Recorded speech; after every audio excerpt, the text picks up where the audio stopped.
یہ جس چیز کا نام مغربی تہذیب ہے، جس کو آپ ماڈرن لائف اسٹائل کہتے ہو، یہ جو فیشن اور اسکولوں اور کالجوں یونیورسٹیوں میں بازاروں میں جو آج کل پروان چڑھ رہا ہے، جو ٹی وی کے ذریعے جس کو گھر گھر پہنچایا جا رہا ہے، ہر شخص کو شیدائی بن رہا ہے.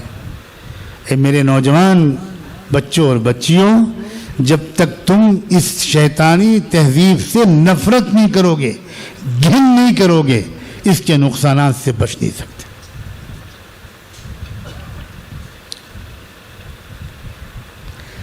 کراہیت پیدا ہونی چاہیے، گھن آنی چاہیے. بے پردگی والی زندگی سے، بے حیائی والی زندگی سے، میل اور فیمیل کی مکسنگ والی زندگی سے شدید نفرت ہونی چاہیے.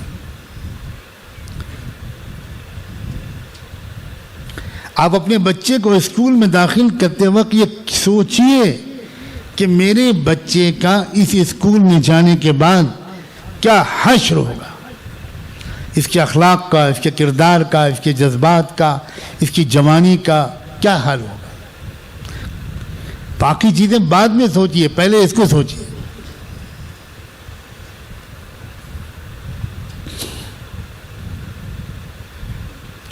اگر کسی کے ذہن میں کوئی مروبیت، کوئی انفیریٹی کمپلیکس، کوئی احساس کمتری اس ماڈرن، سو کالڈ ماڈرن، اس جدید مغربی اوریاں، ننگے، بیہودہ، بے شرم اس طرز زندگی کے بارے میں اگر کسی کے ذہن میں کوئی نرم گوشہ ہے تو اللہ کے واسطے اس نرم گوشے کو نکالو.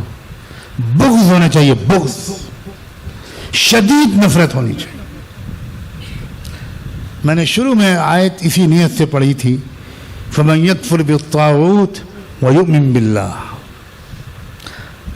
کہ اللہ پر ایمان سے بھی پہلے شیطانی جو تعلیمات ہیں اس کا انکار کرنا، اس سے نفرت کرنا ضروری ہے. پہلے نفی ہے، پھر اس بات ہے. پہلے لا الہ ہے، پھر الا اللہ ہے. ہمیں دل سے تکذیب کرنی ہے، نفرت کرنی ہے، جھٹلانا ہے، گمراہ سمجھنا ہے اس پورے کلچر کو، اس تہذیب کو، اس پورے طرز زندگی کو جو آج کل چھایا ہوا ہے. اور یہ غلطی نہیں کرنی کہ ہم پہلے تباہ ہو جائیں، برباد ہو جائیں، پھر کہیں جائیں اپنی اصلاح کے لیے. پہلے ہمارے بچے تباہ و برباد ہو جائیں، پھر ہم ڈھونڈتے پھریں کہ ان بچوں کو اب کون ٹھیک کرے گا. خدا کے واسطے اپنے بچوں کو پہلے دن سے بچائیے. ایک بہت واقف کار ماں باپ بنیے، ایک ہوشیار، ایک بیدار ماں باپ بنیے. اپنے بچوں کے دل و دماغ کے اندر اسلام کی سربلندی کی تمنا دل میں بچپن میں داخل کر دیجیے. ایک حدیث بھی پڑھی تھی میں نے شروع میں کہ ایمان کا مزہ وہی چکھے گا جو اللہ کو اپنا رب بنا کر خوش ہوگا، رب مان کر خوش ہوگا، اور اسلام کو اپنا دین مان کر خوش ہوگا. یہی وہ بات ہے جس کو میں کہنا چاہتا ہوں. پیار کرو اللہ کے بندو محمد الرسول اللہ کی لائی ہوئی تہذیب سے، محبت کرو، اس پر جان نشاور کرو، اس سے عشق کرو، اس کو گلے سے لگاؤ، اور اس تہذیب کے سوا جو شیطانی تہذیبیں دنیا میں چل رہی ہیں ان سے نفرت کرو، ان سے اپنے کو بچانے کی ترکیبیں پوچھو، رو رو کر اللہ پاک سے دعائیں مانگو.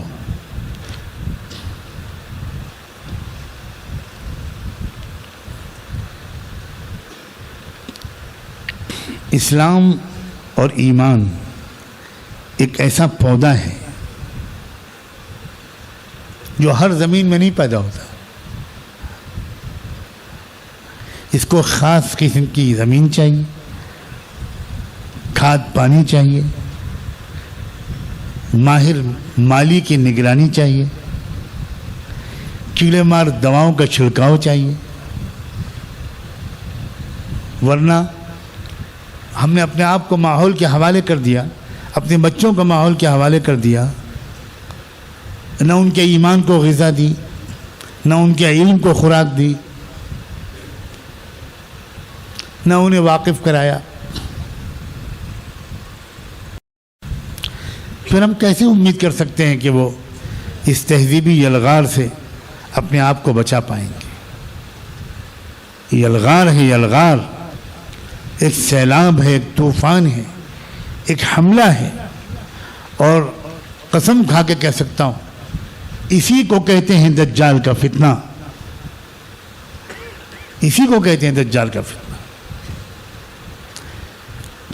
کسی بہت خراب چیز کو بہترین پالش کر کے، بہت اچھے لیبل لگا کر، خوبصورت ٹائٹل میں سجا کر اس کو پیش کر دینا، یہی ترجمہ ہے دجال کا.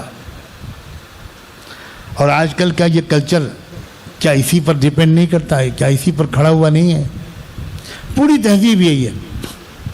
عجیب بات ہے، وہی لڑکی اگر گھر میں خدمت کرے، اپنی ماں کی خدمت کرے، اپنے باپ کی خدمت کرے، ساس سسر کی خدمت کرے، شوہر کی خدمت کرے، تو وہ دقیانوس ہے، وہ گھر سے باہر نہیں نکلتی، وہ مرد کے شانہ بشانہ کام نہیں کرتی، وہ بہت اولڈ فیشن عورت ہے. اور وہی لڑکی اگر وہ ہوٹلوں کے بستر ٹھیک کرے، غیر مردوں کا استقبال کرے، ہوٹلوں میں میزوں پر لا کر آنے والے لوگوں کو چائے، کھانا اور شراب پیش کرے، وہی عورت کی تصویر ٹوائلٹ کی صاف کرنے والی برش پر بھی ہو، یہ عورت کی عزت ہے؟ اس زمانے کی عورتوں کو ہوا کیا ہے؟ کوئی ایک احتجاج کی آواز عورتوں کی طرف سے آواز نہیں اٹھتی، سنائی نہیں پڑتی کہ تم نے ہم کو کتنا سستا کیا ہے، کتنا تم نے ہماری توہین کی ہے.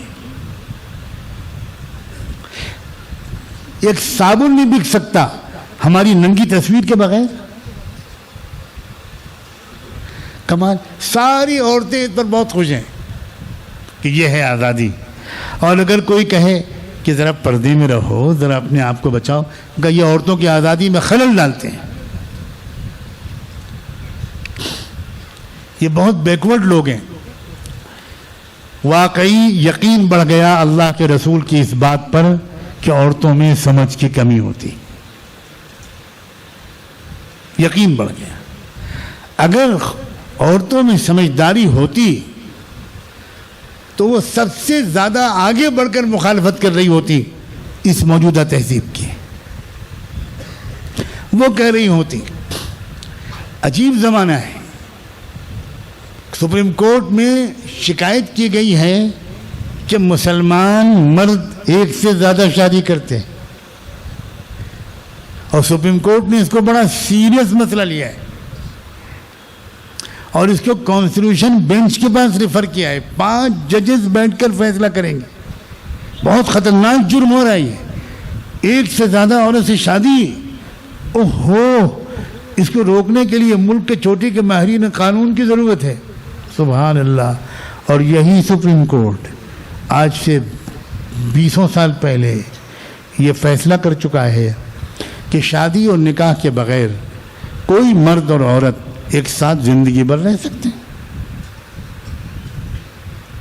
یہی سپریم کورٹ آرٹیکل 377 کے خلاف فیصلہ کر چکا ہے کہ ہمارے ملک میں دفعہ 377 کے تحت جو مرد کے ساتھ شادی یہ ممنوع تھی، مرد کا مرد کے ساتھ بدفعلی کے تعلق جرم مانا جاتا تھا، یہ ہم کینسل کرتے ہیں.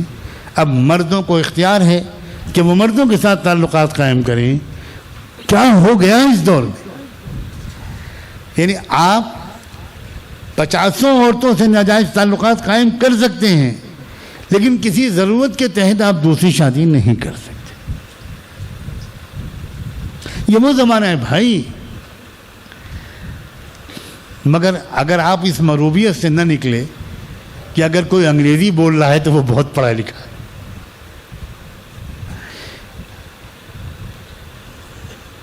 ایک صاحب ریل میں سفر کر رہے تھے آپ لوگ پہلے ہی ہنسنے لگتے. ایک شاعر صاحب خفا ہو جاتے تھے اس بات پر کہ ابھی میں نے شعر پورا سنایا نہیں اور آپ نے داد دینی شروع کر دی. ایک صاحب ریل میں سفر کر رہے تھے، سامنے کچھ ماشاءاللہ سوٹ اور ٹائی والے پڑھے لکھے لوگ انٹل کچول، وہ انگریزی اخبار پڑھ رہے تھے. اب یہ سامنے بیٹھا ہوا بہت رش کی نظر سے دیکھ رہا تھا کہ انگریزی پڑھ رہے ہیں، انگلش. اوہو، اب بیچارہ اپنی قسمت پہ رو رہا تھا. ممکن ہے باتھ روم جا کے تماچے بھی لگائے ہوں کہ میں انگریزی نہیں پڑھ سکتا، لیکن ظاہر یہ نہیں کرنا چاہتا تھا کہ میں انگریزی نہیں پڑھ سکتا، ظاہر یہ کرنا چاہتا تھا کہ میں انگریزی پڑھ سکتا. تو جب انہوں نے اخبار پڑھ کے رکھا تو انہوں نے بھی اجازت مانگی، بھائی صاحب میں اخبار پڑھ سکتا؟ ہاں علی، ہاں یا وائی ناٹ، شور. اب انہوں نے اخبار لیا اور الٹا اور کہ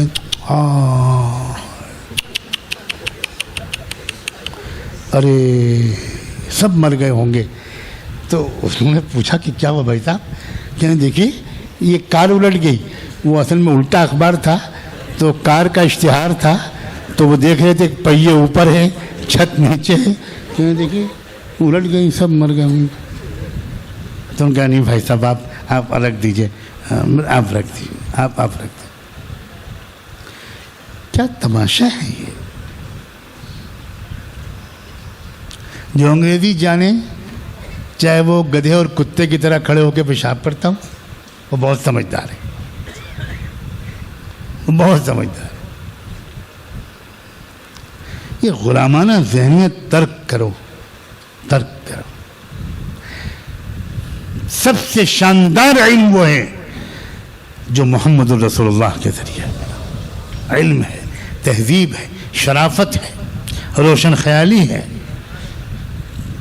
گہری سوچ ہے، دور تک دیکھنے والی نظر ہے. یہ ہے علم.